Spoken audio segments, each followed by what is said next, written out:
ભડકો અહીંયાથી થયો હોય. દાદી અમારા આ રબારીના બહેનો બધા આવે છે, અમારે એને ખ્યાલ હોય. તમારા પટલમાં સારું.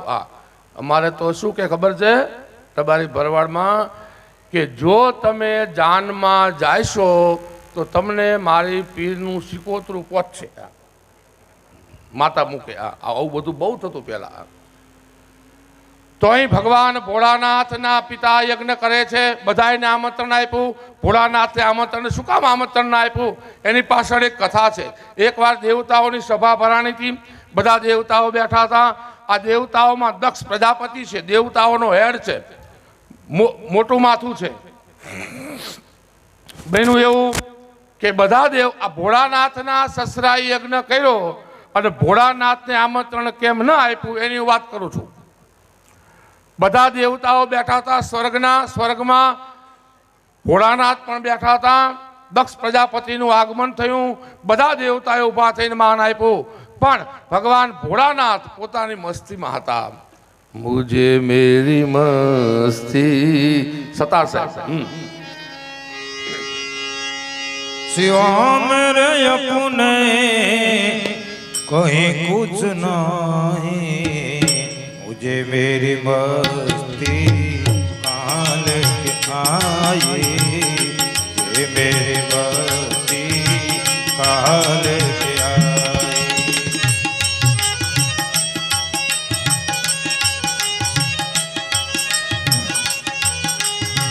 सभी में पड़ा मैं ही मैं हूँ सभी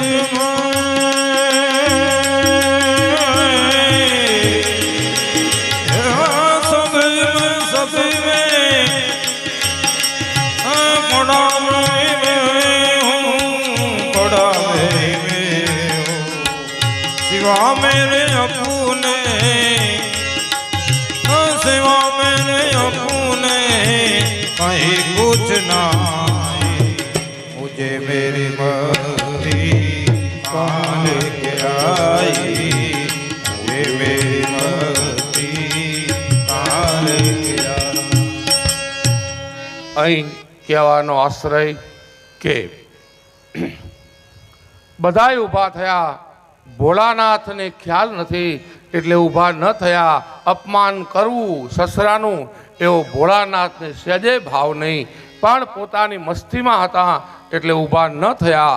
એટલે ભોળાનાથને એમ ઊભા ન થયા એટલે દક્ષને એમ થયું કે જાહેરમાં મારા જમાઈએ મારું અપમાન કર્યું.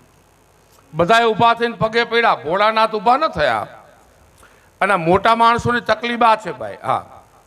કેટલા ઊભા થયા એની નોંધ ન હોય. કોનું બેહી રહ્યું એની નોંધ એને બહુ હોય. એના સામે પહેલી નજર હોય. ગામનાને પૂછી જ લે કેમ બેઠો તો. ભોળાનાથના મનમાં સહેજે નહીં. પણ દક્ષને એમ થયું કે મારા જમાઈએ મારું અપમાન કર્યું એટલે અપમાનનો બદલો વાળવા માટે એને બહુ મોટા યજ્ઞનું આયોજન કર્યું. કોને? દક્ષે બહુ મોટા યજ્ઞનું આયોજન કર્યું. બધાને આમંત્રણ આપ્યા પણ પોતાના દીકરીને જમાઈને જ આમંત્રણ ના આપ્યું. અને હવે આ બાજુ ભોળાનાથને ખબર છે આ બધી વાતની. ભવાનીને આનંદમાં રાખવા માટે ભોળાનાથ કથા કહે છે. એ જ વખતે બધા દેવતાઓ દક્ષના યજ્ઞમાં જવા માટે ત્યાંથી પસાર થયા. બધા જાય છે. ભવાની પૂછે છે દેવતાઓ બની ઠરીને ક્યાં જાય છે? ભવાનીએ ભવાનીએ ભોળાનાથને પૂછ્યું મહાદેવજી આ બધા ક્યાં જાય છે? ભોળાનાથને ખબર હતી એટલે ભોળાનાથને એમ કે કહીશ તો એ દીકરી છે એને દુઃખ લાગશે કે મારા બાપે મને આમંત્રણ ના આપ્યું. દીકરીને વધુ દુઃખ લાગે. કારણ કે દીકરી છે એ બાપની હગીમાં છે. બાપની હગીમાં હોય તો દીકરી છે. દીકરી જેટલું બાપનું ધ્યાન રાખે દીકરા નો રાખે. હું કથામાં હવે તો બધું શું કેવું ટેકનોલોજી ડકર તમે બધાયનો અનુભવ છે કે આ તો હવે બધું ન. પેલા પરિવાર બહુ મોટા હતા ને. 4 દીકરીઓ હોય 3 ભાઈ હોય બરાબર. અને આટલી સંપત્તિ કોઈ આગળ નથી ને. પણ આજ પણ એવો દાખલો નથી કે 5 દીકરી હોય બાપ ગરીબ હોય તો એ 5 દીકરીને પરણાવે અવસર કાઢે અને દીકરીના લગ્ન માટે બાપને જમીન વેચવી પડી હોય એવો એક પણ દાખલો નથી. આ તાકાત દીકરીમાં છે. દીકરાના લગ્ન રિસોર્ટમાં રાખીને ઘણાએ ઓછી કરી, મને તમને ખબર છે, અને આપણે સાક્ષી છીએ. આ રિસોર્ટમાં મોટા મોટા લગ્ન કરીને દીકરાના લગ્નમાં ઓછી થાય, દીકરી ભાગ લઈને આવે. તો અહીં ભવાની પૂછે છે, મહાદેવજી કહો આ બધા ક્યાં જાય છે? બહુ લપ કરી એટલે ભવાની ને ભોળાનાથે કીધું, દેવી તમારા પિતાના ત્યાં બહુ મોટો યજ્ઞ છે. આ દેવતાઓ આપણા જીવ બારવા માટે અહીંથી નીકળે છે, આપણને બતાવવા માટે કે તમારા સસરાના ત્યાં યજ્ઞ છે, અમને આમંત્રણ છે, તમને નથી. આ બતાવવા માટે અહીંથી નીકળ્યા છે. અને ભવાનીને થયું, મારા પિતાના ત્યાં યજ્ઞ અને મને આમંત્રણ નહીં, પણ મહાદેવજી મારા બાપનું આંગણું છે, મારે જવું જોઈએ. અને અહીં ભવાનીએ બહુ સારી ચર્ચા કરી છે. એક મેસેજ રૂપે મને તમને કામ આવેલી. ભવાની ભોળાનાથને કહે છે, મહાદેવજી અમુક જગ્યાએ જવામાં આમંત્રણની રાહ ન જોવાય. આ ભવાની બોલ્યા છે. આટલી જગ્યાએ મારે તમારે જવું હોય તો આમંત્રણની રાહ ન જાય. ઉમૈયાના શબ્દો છે આ. ક્યાં ક્યાં? એક પિતાને ત્યાં. તમારા પિતાના ત્યાં પ્રસંગ હોય, તમે બહાર રહેતા હોય તો એ પ્રસંગનું સાંભળો. કદાચ ફોનમાં પત્રિકામાં આવવામાં વહેલું મોડું થઈ જાય, પણ તમને ખબર પડે તો પત્રિકાની રાહ ન જોવાય. તમારા પિતાના ત્યાં પ્રસંગ હોય એટલે પૂગી જ જવાનું હોય. આ ભવાની બોલ્યા છે. બીજું સ્થળ બતાવ્યું, ગુરુદ્વારે. તમારો ગુરુદ્વારો હોય, ત્યાં કોઈ પણ પ્રસંગ હોય અને ગુરુદ્વારે જવા માટે જે રીસાય એને શિષ્ય જ ન કહેવાય, એની ફરજમાં જ આવે. ગુરુદ્વારે આમંત્રણની રાહ ન જોવાય. ત્રીજું બતાવ્યું, મિત્રને ત્યાં. આ ભવાની બોલ્યા છે. તમારો જે મિત્ર હોય એના ત્યાં કોઈ પ્રસંગ હોય તો ત્યાં પણ આમંત્રણની રાહ ન જોવાની હોય, ખબર પડે એટલે જવાનું હોય. અને ચોથું બતાવ્યું, યજ્ઞ કાર્ય. આ એક યજ્ઞ છે, રામ પારાયણ જ્ઞાન યજ્ઞ. આવો યજ્ઞ થતો હોય એમાં પણ આમંત્રણની રાહ ન જોવાય, સીધું વયું જ જવાનું હોય. તો 4 જગ્યાએ જવામાં આમંત્રણની રાહ ન જોવાની હોય એમ કહી અને ભવાનીએ ભોળાનાથને સમજાયા. ભોળાનાથે કીધું કે દેવી જવા માટે મને ઉચિત દેખાતું નથી, પણ નહીં જવા દઉં તો તમને એમ થશે કે બાપના ત્યાં પ્રસંગ છે ને મેં ના પાડી. જાઓ દેવી, પણ સંભાળીને જજો. નંદીને સાથે મોકલો. ભવાની રવાના થાય એ પહેલા મહાદેવજીએ પૂછ્યું કે દેવી ક્યારે આવશો? એ વખતે ભવાની ભોળાનાથની મસ્કરી કરે છે. અને એ જે મસ્કરી થાય છે, નીકળી જાઓ.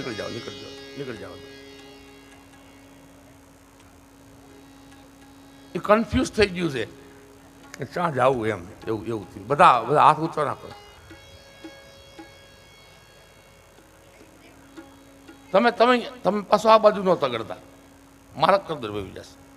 બધા ઈશ્વરી અંશ જ કહેવાય. નક્કીને કંઈક ભાઈ ગઈ છે ને કથા મંડપમાં ત્યાંથી આવે. આપણે હવરું લો ને, મારતા નહીં હો. હા, બચુભાઈ ગઢવી કહેતા ને, કિસ રૂપ મેં નારાયણ મિલ જાય, એવું છે બધું. સંતોષ જેવું સુખ નહીં. અહીં ભોળાનાથ ભવાનીને પૂછે છે કે તમે ક્યારે આવશો? અને ભવાની જવાબ આપે છે. એ ભવાની જે જવાબ આપે છે એનું એક લોકગીત છે, આજ પણ આપણે ગઈએ છીએ. કયું? સૌ કોઈ પિયરિયામાં જાય મહાદેવજી, સૌ કોઈ પિયરિયામાં જાય રે. મને પિયર જવાના ઘણા ફૂલ છે, મને પિયર જવાના ઘણા ફૂલ છે.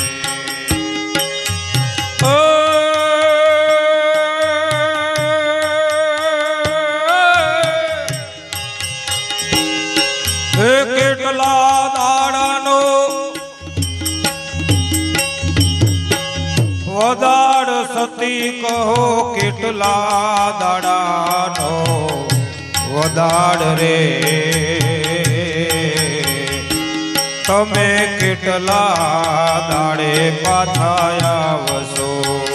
હે તમે કેટલા રે દાડે પાછા આવશો?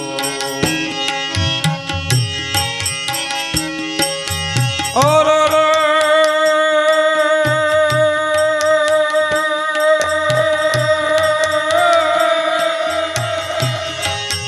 જેટલા પીપળના એ પાન મહાદેવજી જેટલા પીપળના પાન રે અમે એટલા રે દાડે પાછા આવશું એ અમે એટલા રે દાડે પાછા આવશું એ અમે એટલા રે દાડે પાછા આ વખતનું લોકગીત છે. હવે ભવાની પોતાના પિતાને ત્યાં જાય છે. ભવાની અને 27 બહેનો છે. દક્ષ પ્રજાપતિ એ બહુ મોટો યજ્ઞ કર્યો છે. બધા દેવતાઓને આમંત્રણ આપ્યા છે. ભવાની માટે એમ લખ્યું છે, પિતા ભવન જબ ગઈ ભવાની. ભવાની જ્યાં પિતાના ત્યાં જાય છે તો એમના બહેનો કોઈ એમને બોલાવતા નથી. માએ થોડુંક વાતચીત કરી એવું લખ્યું છે. અને પછી ભવાનીને ખ્યાલ આવી ગયો કે ભોળાનાથ ના પાડતા હતા અને હું આવી છું, આ મારું સ્વમાન હણાય છે.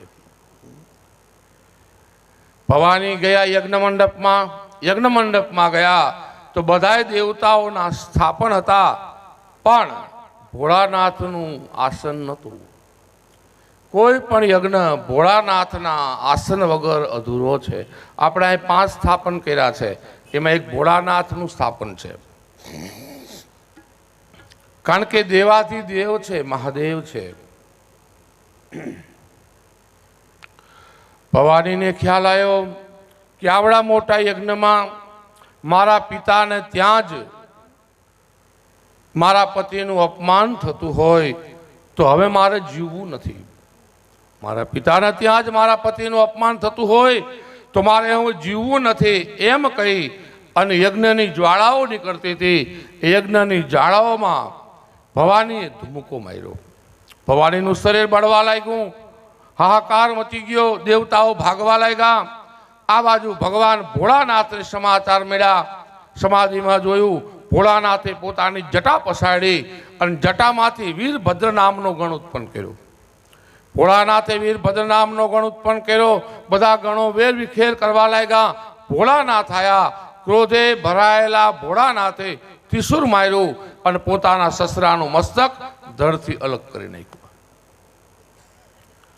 અને હવે ભોળાનાથ ભવાનીનો બળી ગયેલો જે દેહ હતો એ દેહને ખંભે મૂકી અને ભોળાનાથ ભાન ભૂલ્યા. પોતાનું માનસિક સંતુલન ગુમાવ્યું ભોળાનાથે. ચારે બાજુ હવામાં બાચકા ભરવા લાગ્યા. દેવતાઓ બધા મૂંઝાણા કે જ્યાં સુધી ભવાનીથી ભોળોનાથ અલગ નહીં થાય ત્યાં સુધી ભોળાનાથ સભાનતામાં નહીં આવે. બહુ કોશિશ કરી, ભોળાનાથ ન માન્યા. અને એ વખતે ભગવાન વિષ્ણુએ સુદર્શન ચક્ર છોડ્યું. ભગવાન વિષ્ણુએ સુદર્શન ચક્ર છોડ્યું. એ ચક્રથી ભવાનીનો દેહ વિંધાયો અને ભવાનીના શરીરના 51 ટુકડા થયા. 51 ટુકડા થયા. એ ટુકડો જ્યાં જ્યાં પડ્યો અહીંયા આજ પણ એક શક્તિપીઠ છે. 51 શક્તિપીઠની રચના અહીંથી થઈ. એમાં 50 આપણા ભારતમાં છે અને 51 ઇંગ્લેન્ડમાં, પાકિસ્તાનમાં. મૂળ તો આપણો ભારતનો જ ભાગ, પણ આ રીતે બધા ટુકડાઓ અલગ અલગ થયા. મારે તમને એ કહેવું છે, તમને ખ્યાલ જ હોય, તમારું તાજું થાય એટલા માટે કે ગુજરાત સુખી છે. બધા આખા ભારતમાં સુખીમાં સુખી ગુજરાતી છે, બરોબર. દુનિયાનું કોઈ એવું, ભારતનું કોઈ એવું રાજ્ય નથી કે જ્યાં ગુજરાતી ન હોય. અને વિદેશમાં અમે કથા કરવા જઈએ છીએ, ત્યાં કોઈ દેશ એવો નથી કે જ્યાં આપણા ગુજરાતી ન હોય. ગુજરાતી ઉપર પૂરી દયા છે. શું કામ? તો તમારી જાણકારી માટે કે આપણે જે 12 જ્યોતિર્લિંગ છે એમાંનું 12 જ્યોતિર્લિંગમાં સૌથી પહેલું જ્યોતિર્લિંગ એ આપણા ગુજરાતમાં છે, સોમનાથ દાડોવા. બોલ સોમનાથ મહાદેવ કી. અને મારા ઉપર દાદાની, તમારા ઉપર દયા જ હોય, મારા ઉપર દયા કે સોમનાથ ગ્રુપ જે ઓમ શ્રી સોમનાથ સિસોટી ગ્રુપ જે બોમ્બે ઘાટકોપરમાં ચાલે છે છેલ્લા 45 વર્ષથી, એ લોકો દ્વારકા અને સોમનાથ ધજા ચડાવે છે શ્રાવણ મહિનામાં. અને જેદુની મેં કથાઓ ચાલુ કરી એના કરશન કાકા છે, એમની કથા જ્યારે મેં યાદકાલ કરી રામકથા, ત્યાંથી કરશન કાકાના કહેવાથી એ ગ્રુપ અમારા આયોજનમાં ભર્યું, એટલે એટલો મોટો વેગ મળ્યો મુંબઈના સત્સંગને. એટલે મારા ઉપર તો એની દયા ખૂબ સોમનાથ દાદાની. તો પહેલું જ્યોતિર્લિંગ સોમનાથ. બીજું 51 કટકા માતાજીના દેહના થયા, એમાં માતાજીનું હૃદય હતું એ આપણે અંબાજીમાં પડ્યું. એટલે આપણે માનું હૃદય હાચવીને બેઠા થયા, બધા માના હૃદયમાં છીએ. હા, હે અંબા અભય પદદાયની રે માં, અંબા અભય પદદાયની રે, એ સામા સાંભળજો સાદ ભીડ ભંજની, શામા સાંભળજો સાદ ભીડ ભંજની, એ સામા સાંભળજો સાદ ભીડ ભંજની, શામા સાંભળજો સાદ ભીડ ભંજની, એ મહી ડોળે માડી ચકે રે માં, હે માહી ડોળે ચકે રે માં, હિંચે આરાસુરે માત ભીડ ભંજની, નીચે યારા સૂરી માત ભીડ ભંજની, હે અંબા અભય પદદાયની રે માં, હે અંબાય ભય પદદાયની. તો આ રીતે હૃદય માતાજીનું ગુજરાતમાં પડ્યું. ભવાનીના દેહના 51 ટુકડા થયા, ભોળાનાથ શાંત થયા. બધા દેવતાઓએ સાથે મળી ભોળાનાથની સ્તુતિ કરી. વંદે દેવ ઉમાપતિ સુરગુરુ, વંદે જગત કારુણમ, વંદે પંકજભૂષણમ મૃગધરમ, વંદે પશુનામ પતિ, વંદે સૂર્ય શશાંક વહની નયન, વંદે મુકુંદમ પ્રિય, વંદે ભક્તજનાશ્રયાંચ વરદમ, વંદે શિવમ શંકરમ, વંદે શિવમ શંકરમ.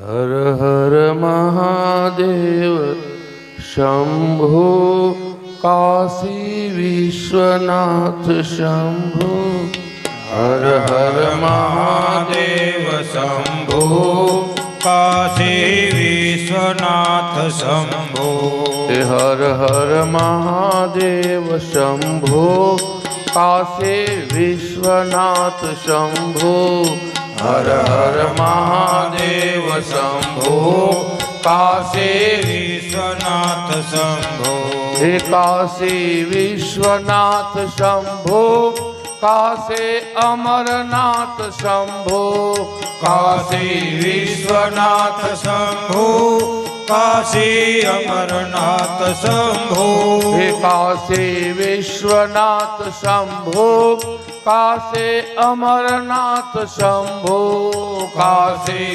વિશ્વનાથ શંભો, કાશી અમરનાથ શંભો, હર હર મહાદેવ શંભો, કાશી વિશ્વનાથ શંભો, હર હર મહાદેવ શંભો, કાશી વિશ્વનાથ શંભો. તો અહીં કહેવાનો આશ્રય ભોળાનાથ શાંત થયા. દેવતાઓએ કીધું કે તમારા સસરાને સજીવન કરો, અને હવે ભોળાનાથે કીધું સામો જે મળે એનું મસ્તક લઈ આવો. અને જતા જતા સામે બોકડો મળ્યો, એ બોકડાનું મસ્તક ઉતારી ભગવાન ભોળાનાથના સસરાને એ મસ્તક લગાવવામાં આવ્યું. આનો તાત્વિક અર્થ એવો થાય કે બકરી શું બોલે? મેં ઇંગ્લિશ શબ્દ છે, મેંનું ગુજરાતી શું થાય? હું. એટલે સસરાને મસ્તક લગાવી અને એવું સાબિત કરી દીધું કે સસરા તમને બહુ અભિમાન હતો ને, હું કરતા હતા ને, હું કરી રાખો. એ બકરાનું મસ્તક લગાવ્યું. આજ પણ ભૂદેવો જ્યારે દર્શન કરવા જાય એટલે આવું બોલવું પડે શિવ મંદિર, હા, તો જ શિવ એની પૂજા સ્વીકારે છે. એ અહીંથી ચાલુ થયું. અને હવે ભોળાનાથ પાસા તપમાં બેસી ગયા. ભોળાનાથ પાસા હતા ન્યા તપમાં બેસી ગયા. દેવતાઓ પોતપોતાના ઘરે ગયા. ભોળાનાથ તપમાં છે. હવે આપણે ભગવાન ભોળાનાથના લગ્ન તરફ છીએ. હવે જે કથા આવશે એ ભોળાનાથના લગ્નની આવશે. લગ્ન આપણે સંક્ષિપ્ત કરશું. રામ વિવાહ ધામધૂમપૂર્વક આપણે કરવાના છે. એમાં આખા ગામમાં ભગવાન રામનો વરઘોડો નીકળશે અને ખૂબ આપણે તમારે બધાને મોજ કરવાની છે રામના લગ્નમાં. આ લગ્ન આપણે સંક્ષિપ્ત કરશું. તો ભોળાનાથ સમાધિમાં બેસી ગયા. એક પછી એક દિવસો વીતવા લાગ્યા. ઘટના એવી બની કે એક તાલકાસુર નામનો રાક્ષસ એ હાહાકાર વર્તાવા લાગ્યો. દેવતાઓ બધા મૂંઝાણા છે. આ તાલકાસુર જે છે એ જે રાક્ષસ છે એ રાક્ષસ ને બ્રહ્માજીનું એવું વરદાન છે કે કોઈના હાથે મરે નહીં. આ જ્યારે ભવાની દક્ષકુંડમાં હોમાઈ ગયા એટલે રાક્ષસને એમ હતું કે ભોળોનાથ ફરીને લગ્ન નહીં કરે, એટલે એને એવું માંગ્યું કે મને કોઈ ન મારી શકે ભોળાનાથના દીકરા સિવાય. એને ખબર હતી કે ભોળાનાથ લગ્ન નહીં કરે એટલે આને આવું માંગ્યું. ભોળાનાથ સમાધિમાં છે. તાલકાસુરનો ત્રાસ વધવા લાગ્યો. એ વખતે આ ભવાની જે છે એ ભવાનીનો બીજો જન્મ હિમાચલ પ્રદેશમાં હિમાચલ રાજાને ત્યાં પાર્વતી તરીકે જગદંબાનો જન્મ થયો. બોલો પાર્વતી માત કી. માતાજીનો જન્મ થયો. રામાયણમાં એમ લખ્યું છે કે જ્યારે જન્મ થયો પાર્વતીનો એ વખતે હિમાચલ રાજાએ આખું નગર શણગાર્યું. ગરીબોને દાન કર્યા, ગાયોના દાન કર્યા. કેવા ગાયોના દાન આપ્યા? હોનાની શીંગડીયું વાળી ગાયોના દાન આપ્યા. શીંગડી હોનાની મઢી મઢીને દાન કર્યા. આનો અર્થ કે અત્યારે આપણે આ વસ્તુ ભૂલતા જ આવી છીએ, પૂછાતું જાય છે. બાકી એ જમાનામાં પણ દીકરા કરતાં દીકરીને વધુ આદર આપવામાં આવતો અને દીકરાના જન્મ કરતાં દીકરીના જન્મને બહુ શુભ માનવામાં આવતું. એ વખતે એને શુભ માનવામાં આવતું. તો જ ઉત્સવ ઉજવે ને. શુભ માનવામાં આવતું. કેના? દીકરીના જન્મને. હું બધાને કહું છું કે ભાઈ માતૃદેવો ભવ, પિતૃદેવો ભવ, આવું બધું આપણે બોલીએ. અતિથિ દેવો ભવ. હવે આપણે જોઈએ છીએ આવું કહેવું ન જોઈએ. વ્યાસપીઠ ઉપરથી થોડી મર્યાદા ભંગ પણ થાય, પણ હવે જરૂરી પણ લાગે છે કે અત્યારે સરેરાશ આપણે કરીએ ને, સર્વે કરીએ એટલે 110 દીકરીઓ તૂટે છે. બધાને ખબર છે. આ 110 દીકરીઓ, 100 છોકરા સામે 90 છોકરીઓ છે. 10 તૂટે છે. હા, એના મૂળમાં કારણ આપણે છીએ. ચોક નથી કરવો, આપણે જાણીએ છીએ. તો હવે એક એવા સૂત્રની જરૂર છે કે માતૃદેવો ભવ, પિતૃદેવો ભવ. એની સાથે સાથે હવે એક સૂત્ર જોડવું જોઈએ, દીકરી દેવો ભવ. દીકરી દેવો ભવ. દીકરીને આવકારો. તકલીફ શું થાય કે દીકરી આવે ને એટલે દીકરીની માં પછી હાવનું તો પહેલા મોઢું બગડી જાય. તમે પણ એક દીકરી છો. ખેર, એ પાર્વતીના જન્મને બહુ ધામધૂમપૂર્વક ઉજવવામાં આવ્યો અને બધાએ ખૂબ આનંદ કર્યો. ધીરે ધીરે ધીરે ધીરે અહીં પાર્વતીના જન્મ ને ખૂબ વધારવામાં આવ્યો. ખૂબ બધાએ એ ઉત્સવ ઉજવો. ખૂબ બધાને આનંદ થયો. કારણ કે દીકરાનો જન્મ થાય અને જે આનંદ આપણને થાય એ આનંદ દીકરીના જન્મમાં પણ થવો જોઈએ. એટલે બધાને ખૂબ આનંદ થયો અને બધાએ જે જયકાર કર્યો મા પાર્વતીનો અને બધા ખૂબ રાજી થયા કે જગદંબાનું પ્રાગટ્ય થયું. બધા ખૂબ રાજી થયા અને હવે એક પછી એક દિવસો વીતવા લાગ્યા. પાર્વતીજીને પોતાનો આગલો અવતાર યાદ છે કે હું દક્ષ કુંડમાં બળીને ભસ્મ થઈ ગઈ હતી. એ પાર્વતીને ખબર છે કે હું દક્ષ કુંડમાં બળીને ભસ્મ થઈ ગઈ હતી અને મારે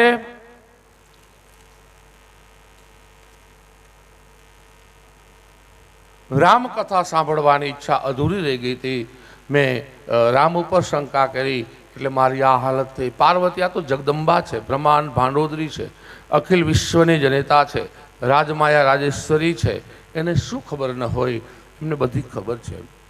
આ બાજુ સમય જતા પાર્વતી ધીરે ધીરે મોટા થવા લાગ્યા.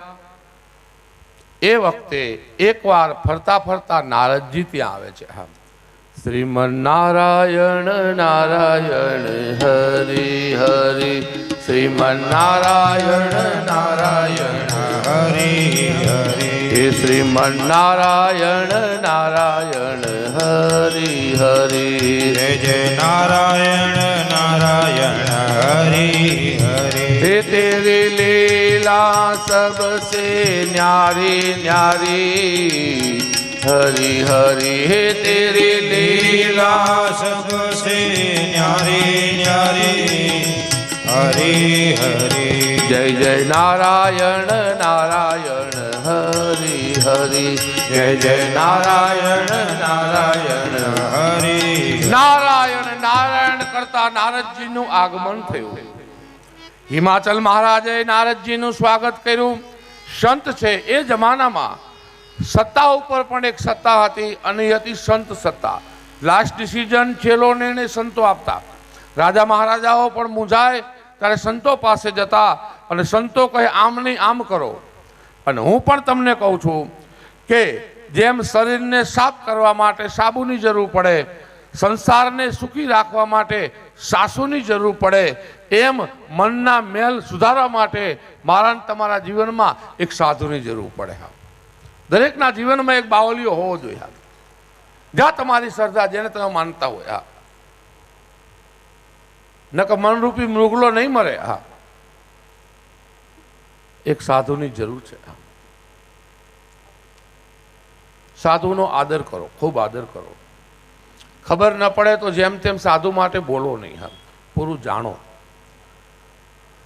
કાઠિયાવાડમાં એક ગરબી છે. ઠાકોરજી નીકળે ને જલ ઝીણી 11 તમારે નીકળતા હશે. 11ના દિવસે ઠાકોરજી તલાય ઝીલવા જાય એ વખતે કાઠિયાવાડમાં એક ગરબી ગવાય છે, બહુ સરસ છે. આમ એ સાધુ ભેખને નિંદયને ધીક છે રે, એ સાધુ ભેખને નિંદયને ઠીક છે રે, હે સાધુ ભેખને નિંદે એને ધીક છે રે, સાધુ ભેખને નિંદયને ઠીક છે રે, હે એ તો પથ્થર એની માને પેટ છે રે, એ તો પથ્થર એની માને પેટ છે રે, સાધુ ભેખને નિંદે એને ધીક છે રે, સાધુ ભેખને. નિંદયને ઠીક છે. તો આ રીતે નારદજીનું સ્વાગત થયું. હિમાચલ મહારાજે પોતાના સિંહાસન ઉપર નારદજીને બેસાડ્યા અને કીધું કે ધન ઘડી ધન ભાગ મહાપુરુષ, આપ પધાર્યા છો. આપના આશીર્વાદથી મારા ત્યાં દીકરીનો જન્મ થયો છે. આશીર્વાદની વાત આવે એટલે કાયમ હું કહ્યા કરું છું કે મુખથી બોલાય આશ્વાસન છે, આશીર્વાદ અંદરથી જન્મે. હા, તમે 500 રૂપિયા અમારા પગે મૂકવાનો એમ કે તને ભગવાન સુખી રાખે, એ આશ્વાસન છે, આશીર્વાદ નથી. આશીર્વાદની પરિભાષા જ આખી નોખી છે. પાત્રો લાવો, વાંધો નહીં, આવે એટલે મને કહેજો. તો કહેવાનો આશ્રય કે મુખથી બોલાય. કોઈ સાધુ માટે તમે એવું કામ કરી દેખાડો કે તમારે માંગવું ન પડે, તમારે તકલીફ આવે એ પહેલા તમારા ઘરે સારું થાય અથવા તો તકલીફ ક્યારે આવે જ નહીં એના માટે તમારે ન કહેવું પડે. તમારા માટે પરમાત્મા પાસે એ સાધુ માંગે એવા સાધુના અહીંયા રાજી કરી દો. એ માંગે ભાઈ આને કઈ તકલીફ ન થવી જોઈએ. તો નારદજીને કહ્યું મારા ત્યાં દીકરીનો જન્મ થયો છે, તમે જરાક એનો હાથ જુઓ. અને હવે નારદજી હાથ જોવે છે